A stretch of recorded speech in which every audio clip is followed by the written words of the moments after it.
Good morning, everybody. Today I'm here to do a reading progress / wrap-up update for the end of May. Matt and I will be doing an entertainment review vlog video for our May wrap-up, which will be out Monday. If it ends up being delayed a couple of days, it will be out later in the week. And in that video, I will be talking about my TBR for Pride Month. So, the first book that I am rereading currently is Act Your Age, Eve Brown by Talia Hibbert. I read this trilogy last February for Black History Month. This has really good representation for autism in it because the main female character has autism, and Talia Hibbert did a really good job representing that disability in her book. Currently in my reread, I am on chapter 17, page 274. The next book I am reading is Golden Sun, which is the second book in the Red Rising trilogy. I'm not going to read the synopsis for this book because it will spoil what happens in the first book. So you should read the first book, Red Rising, first. I read that last year and gave it 5 stars. And currently in this book, I am on page 103. The next book I'm reading is Beth O'Leary's new release from earlier this month, The Name Game. This is a romance book that focuses on Charlie and Jones. But apparently there's more than one person named Charlie in this town, so that's why this book is called The Name Game, because the guy is trying to figure out which Charlie he's actually dating. And I am currently on page 296. The chapters in this book are not numbered. The next book I am rereading is Evie Drake Starts Over by Linda Holmes. This was one of my top books of last year, and Linda Holmes was a new author for last year. This book was selected for the Friends and Gilmore Girls TBR because it's set because the main couple reminds me of Rory and Dean, and the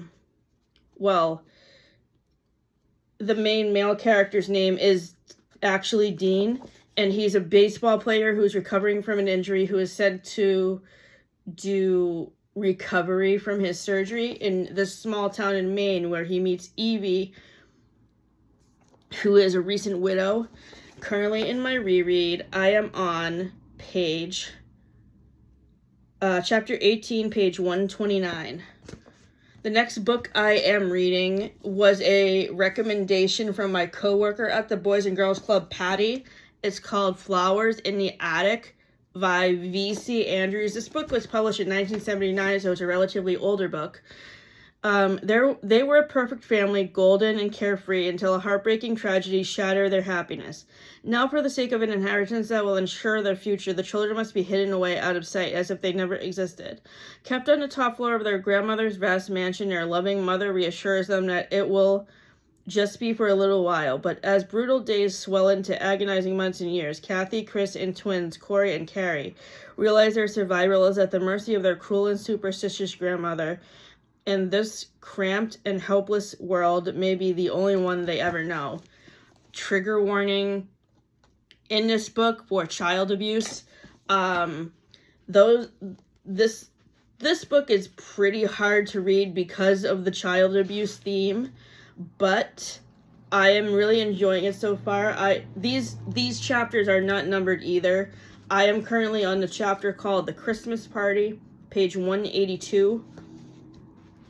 And the discussion question I can answer is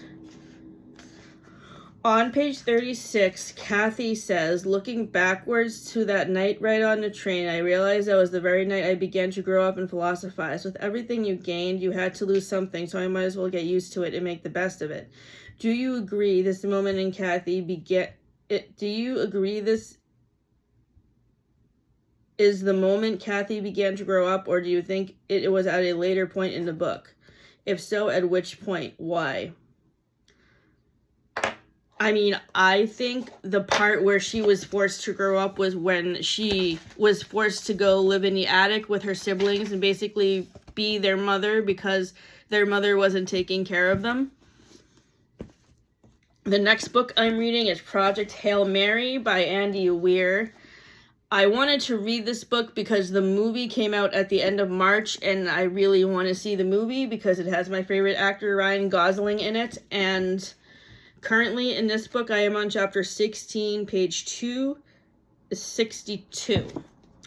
The next book is a non-fiction book that I borrowed from my mother-in-law, Sally. It is called The Sea Captain's Wife, A True Story of Mutiny, Love, and the Adventure at the Bottom of the World by T.L.R. J. Mazzio. This is set in summer 1856, and it focuses on a couple, Marianne Patton and Joshua. They are both from New England, and they are traveling on the Neptune's car to head to South America. And I've been really enjoying this book so far. The atmosphere is very spooky and immersive because they're on a pirate ship. And this makes me think of The Wager by David Grann, which I read last year and gave 4 stars to. Currently, I am on page 83. Now for my May wrap-up. The first book I wanted to talk about is Sawadika, American Girl by Daria Summers. This is by my mother-in-law's cousin, and I really enjoyed it. This is her debut novel about 2 sisters who grow up during the Vietnam War and what they experienced living in Africa. If you have heard of the book by Tim O'Brien, The Things They Carried, this is similar to that book, but from a female perspective, and I really enjoyed that because it really gave insight onto what their family goes throughout the war. And I gave this book 4.5 stars. The next book I read is called The Martha's Vineyard Beechen Book Club by Martha Hall Kelly. This is by the same author of Lilac Girls. Martha Hall Kelly writes a lot of books that are set during World War II, and I heard about this particular book on a recommendation list on Instagram for books based on your favorite American Girl doll. And this is obviously paired up with Molly because her books are set during World War II. And I believe I gave Lilac Girls 4.5 stars, and this book is getting the same rating. Oh, let me tell you what it's about. 2016, 34-year-old Mari Starwood is still grieving after her mother's death as she travels to the sordid island of Martha's Vineyard off the coast of Massachusetts. She's come all the way from California with nothing but a name on a piece of paper, Elizabeth Devereux, the famous but reclusive vineyard painter. When Mari arrives at Mrs. Devereux's stunning waterfront farm under the guise of taking a painting class with her, Mrs. Devereux begins to tell her the story of the Smith sisters who once lived there. As the tale unfolds, Mari is shocked to learn that the relationship to this island runs deep, and that even then deeper than she ever thought possible. 1942, the Smith girls, 19-year-old aspiring writer Cadence and 16-year-old war-obsessed Briar, are faced with the impossible task of holding their family farm together during World War II as the U.S. Army arrives on Martha's Vineyard. When Briar spots the German U-boats lurking off the island shores and Cadence falls into an unlikely romance with a sworn enemy, their quiet lives are officially upended. In an attempt to normalcy, Cadence and her best friend Bess start a book club, which grows both in members and influence as they connect with a fabulous New York City publisher who can make all of Cadence's dreams come true. But this is all put at risk by a mysterious man who washes ashore and whispers of a spy in their midst. Who in their tight-knit island community can they trust? Could this book club change the course of the war before it's too late? I could see Molly starting a similar book club with her friends in the American Girl books. I'm gonna give this book 5 stars. The next book I read was a book of poetry by Pablo Neruda called 20 Love Poems and a Song of Despair. This was on a reading list I found on Instagram about which books you would pair up with modern family characters.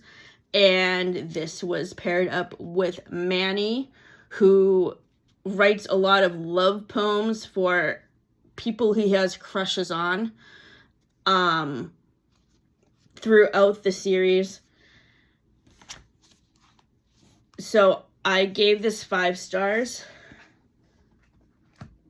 The next book that I read is Long Time Gone by Charlie Donnelly. This thriller book was recommended to me by Carly at the Pastel Bookshelf. She and her friend Michaela both read this author's books and highly recommended them, so I decided to check it out, and I agree with them.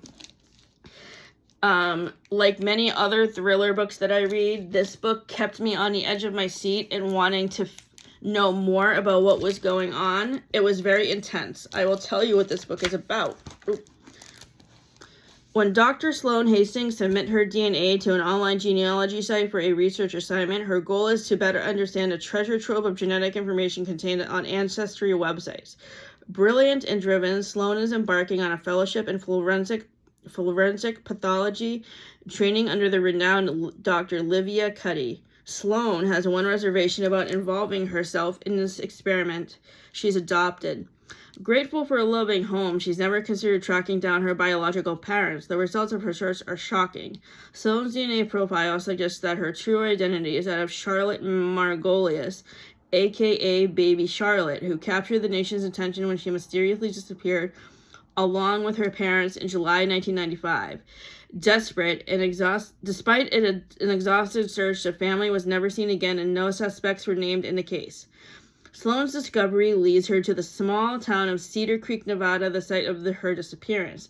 It also leads to Sheriff Eric Stamos. The Margolius family's influence and power permeate every corner of Harrison County, and Eric is convinced that learning the truth about her past, Sloane can also help discover what happened to Eric's father, who died under suspicious circumstances after he started investigating her disappearance.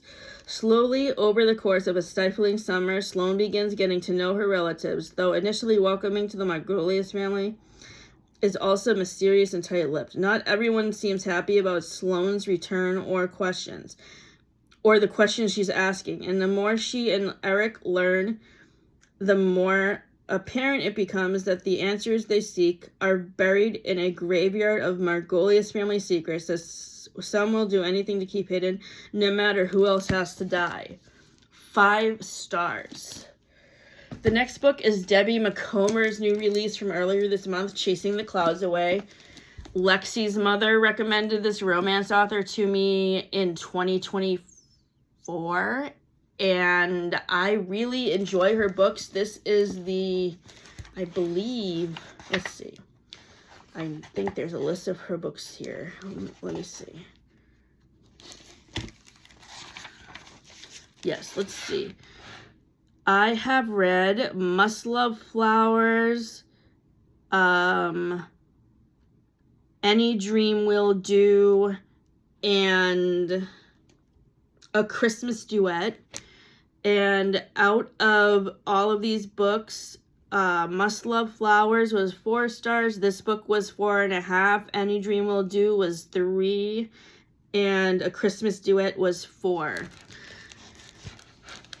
Maisie Gallagher has her own dreams, but when her father passes away, she selflessly sets that aside to help her family. Despite knowing it was the right thing to do, she can't help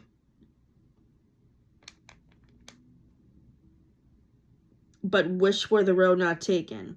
Chase First, the hardened heir to a financial empire, is, on the other hand, primarily focused on his own life, on his work as a bank executive.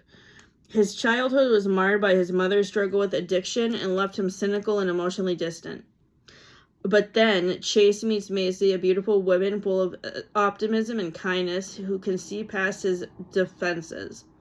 To his surprise and annoyance, she offers to help him during a time of need and declines his offer of payment. Instead, she asks him to pay it forward and not with the money or a quick fix, but through an act of true selflessness. And of course, and at a loss, Chase doesn't know where to begin. So this book reminds me of the episode of Friends where Phoebe is talking to, I think it was either Joey or Ross, about doing selfless acts. I think it was one of the Christmas episodes, probably the one where Joey is working at the Christmas tree farm, and Joey and Monica bring a lot of Christmas trees into the apartment to make Phoebe feel better about feeling depressed at Christmas. I gave this book 4 stars. The next new release that I read this month is The Lies That Summon the Night by Tizzonia Odette. Tizzonia Odette has 2 romance series out. One that's fairy tale retellings, which I have read most of. The only book I have not read in that series yet is the Snow White one, or I forget which one. And then she has a duology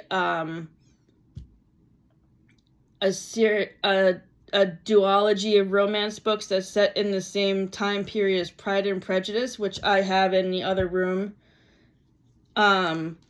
All of her books has been between 4 or 5 stars.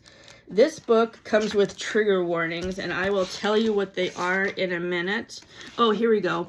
So in the Entangled with Fae series, the books that I have read are Curse of the Wolf King, Heart of the Raven Prince, Kiss of the Selkie, and A Taste of Poison. So the only book in that series that I haven't read yet is A Dream So Wicked, which is about Sleeping Beauty. For Faye Flynn's and Corset String series, I have read both books, A Rivalry of Hearts and My Feral Romance. And for the content warnings in this book, if you decide to pick this book up from the library, these are the trigger warnings you should be aware of. Adult situations, explicit language, open-door descriptive sex scenes featuring coarse language, shadow play and blindfolding, religious and political corruption, violence, blood, and gore, including blood drinking by a vampire-like species, drug-like blood addiction with withdrawal, body horror and frightening scenes, mentions of parental neglect in the past, mentions of sexual assault in the past, mentions of murder, physical abuse, and mutilation in the past, grief and loss of loved ones. I love how this book touches upon grief, and I managed to get through all of the scenes, all of the sex scenes pretty well. Sometimes I'm not good with open door scenes, but in this book I was able to handle it well. Ever since art gave life to bloodthirsty shadows, creative works have been forbidden and talented creators sacrificed to the sinless, the immortal royals who feast on human blood in return for their protection. Inanna's secret storytelling nearly got her killed once, and she'll be damned if she ever gets caught again. With a bounty on her head, she keeps to the city's dark underbelly, where she earns a meager living for thrill-seeking patrons desperate to hear her illicit friction, until Dominic, a shadow bane, catches one of her performances. Dominic is a half-sinless monster hunter, as fearsome as his prey, but to complete his hunt, he needs an artist to summon his shadows. He needs Inanna. Dominic delivers an ultimatum: serve him or he'll chain her bounty. One survived is all Inanna has left. The choice is clear, at least until she can betray him and leave him for dead. All of these, as their tense alliances leave them into the heart of danger, and dark secrets unravel about each other, their world, and the threats that they face. But the greatest risk of all is the desire growing between them. There's something more sinful than lust at play, and it can bring the world to its knees. As I was saying when I was talking about her other books, I just love her writing style, but also beware of the trigger warnings in this book if you are sensitive to any of these topics or averse to reading really gory scenes. You should be careful when you read this. The next two books I am reading for the From Manhattan to Stars Hollow TBR with Kathleen. The first book is The 5-Star Weekend by Elin Hildenbrand. This book is part of her Nantucket series. I have read this whole entire series that is set on the island of Nantucket, which is off of Cape Cod, and I have loved every single book she has written. Her new release from last September, The Academy, was okay. I gave it 3 stars. The other books that I have read by her are The Castaways, Beautiful Day, Winter Street, The Rumor, Winter Stroll, Winter Storms, The Identicals, Winter Solstice, The Perfect Couple, Winter in Paradise, Summer of 69, What Happens in Paradise, 28 Summers, Troubles in Paradise, Golden Girl, and The Hotel Nantucket. The ratings of these books have been all over the place, but my top favorite books by her have been this book, The Hotel Nantucket, Summer of 69, the Winter Street series, and 28 Summers. Hollis Shaw's life seems picture perfect. She's the creator of a popular food blog and is married to a dreamy heart surgeon. But after Hollis and her husband get into an argument one snowy morning, he leaves for the airport and is killed in a car accident. The cracks in Hollis's perfect life, her strained marriage, and her complicated relationship with their daughter grows deeper. So when Hollis hears something about something called a 5-Star Weekend, a woman summons together her best friends, one from each phase of her life, her teenage years, her 20s, her 30s, and midlife. She then decides to host her own 5-Star Weekend. The gathering turns out not to be a joyful Hallmark movie. The husband of Hollis's childhood friend, Tatum, arranges for Hollis's first love, Jack Finnegan, to drop by, stirring up old feelings. Meanwhile, Tatum is forced to play nice with Drew-Anna, Hollis's abrasive and elitist best friend from UNC Chapel Hill. Drew-Ann's career is prominent as a prominent sports agent is in jeopardy after her comments about clients' mental health issues are misconstrued online. Brooke, Hollis's friend from their 30s, has just discovered that her husband is having an inappropriate relationship with a woman at work, again. And then there's Gigi, a stranger to everybody, including Hollis, who reached out to Hollis on her blog. Gigi embodies an unusual grace as it happens, many secrets. The 5-Star Weekend is a surprising and captivating story about friendship, love, and self-discovery set on Nantucket. It will be a weekend like no other. As I said, I gave this book 4.5 stars, and I read it every summer. This is like the 3rd year I've read it. And Hollis's character connects to Monica because she writes a food blog, and I could picture Monica doing that in the present day. The nonfiction book that I read this month, well, one of them, the other one that I read was Running with Scissors, which is in the other room. The one of the nonfiction books I read this month was American Princess, the love story of Meghan Markle and Prince Harry by Leslie Carroll. This book focuses on how Meghan Markle and Prince Harry met and fell in love, and reading about their love story was interesting. I have tried to read Prince Harry's memoir, Spare, but I did not like it. I could not stay engaged because I thought he was too whiny. But I really loved hearing about how Prince Harry and Meghan Markle met and all the behind-the-scenes drama of the royal family that you don't hear about in the news necessarily. I gave this book 5 stars. The final book that I borrowed from Kathleen this month that I read separately from Manhattan to Stars Hollow TBR is On Ocean Boulevard by Mary Alice Monroe. This is set in Rhode Island, I think. As Carol Rutledge prepares for her second wedding, her life is about to change yet again. Meanwhile, the rest of the storied Rutledge family is also in flux. Kara's niece Lania returns to Sullivan's Islands to begin a new career and find a new relationship. Her parents pin their hopes on and future on the construction of a new house on Ocean Boulevard.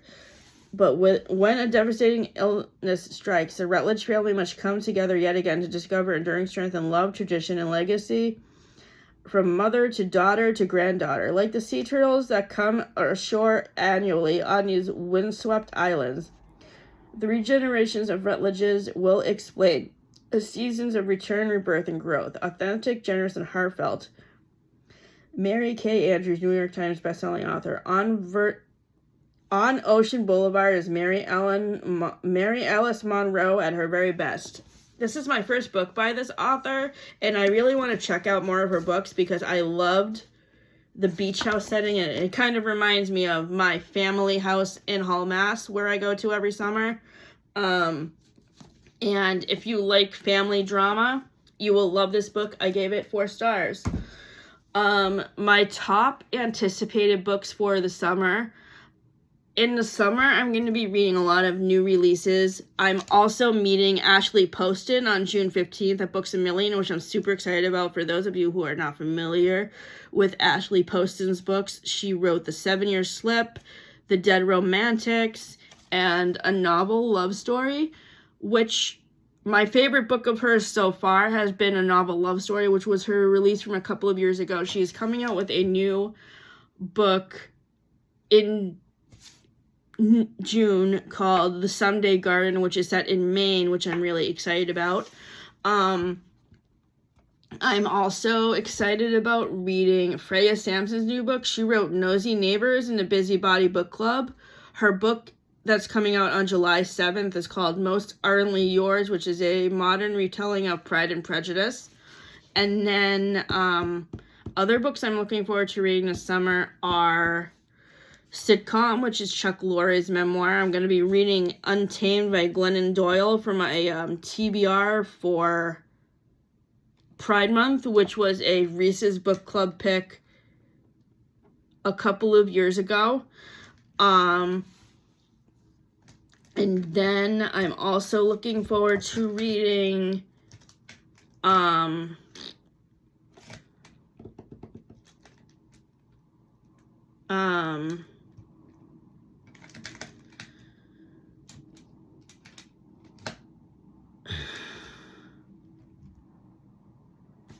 Megan Quinn's new release that just came out, Rules for the Summer, that came out a couple of weeks ago. So with Megan Quinn's books, I've had a mixed bag with my reviews. Last summer's release, Till Summer Do Us Part, got 4.5 stars. Her Christmas book from 2024, How My Neighbor Stole Christmas, which is a modern retelling of How the Grinch Stole Christmas, got 5 stars. And then her holiday release from last October, Merry Christmas, You Filthy Animal, got 3.5 stars. So I'm really excited for Rules for the Summer because it's another summer book that she wrote, and I really enjoyed the chemistry in Till Summer Do Us Part between Scotty and Wilder. So what books are you reading right now? Are there any books on your summer TBR that I should check out? What new releases are you looking forward to? Comment below. I look forward to hearing from you. And as I was saying at the beginning of the video, Matt and I have a May Entertainment blog coming out either at the beginning part of next week or the end of next week, depending on our schedule, and we will be talking about all of the movies, TV show episodes, and books reread from May 16th to May 31st. I hope you guys have a great week. Next week.